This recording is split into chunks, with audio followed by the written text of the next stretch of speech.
ভিডিওতে আমি আপনাদেরকে বলবো কিভাবে কম ডকুমেন্টস দিয়ে স্বল্প সময়ে স্বল্প খরচে লেখাপড়া করতে যাওয়া যায় দেশের বাইরে। মালয়েশিয়া হতে পারে তোমাদের জন্য একটি ভালো গন্তব্য।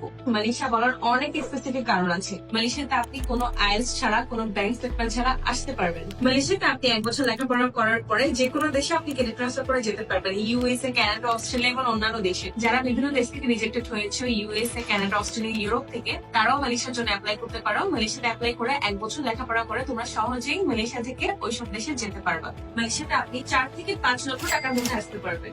মালয়েশিয়াতে আসতে অনলি আপনার ডকুমেন্টস লাগবে হচ্ছে অনলি আপনার পাসপোর্ট, এডুকেশনাল ট্রান্সক্রিপ্ট সার্টিফিকেট। আপনার স্টাডি কার্ড থাকলেও কোনো অসুবিধা হবে না। আপনারা আমার থেকে 2টি ফ্রি সার্ভিস পাবেন। এক হচ্ছে আমি ফ্রি এয়ারপোর্ট পিক আপ দিব আপনাদেরকে, আরেক হচ্ছে আমি আগে থেকে আপনাদের বাসা দেখে রাখবো। তোমরা যারা সঠিক গাইডলাইনে হ্যাজেল ফ্রি দেশের বাইরে যেতে চাও তারা সরাসরি আমার অফিসে চলে আসো। আমার অফিসের অ্যাড্রেস হচ্ছে Uttara 13 number sector, Diamond Avenue, house number 4। আমার অফিসে রয়েছে এক্সপার্ট কাউন্সিলর্স যারা তোমাদেরকে সহায়তা করবে সঠিক ভার্সিটি বাছাইকরণ থেকে শুরু করে ভিসা নিশ্চিত করা পর্যন্ত।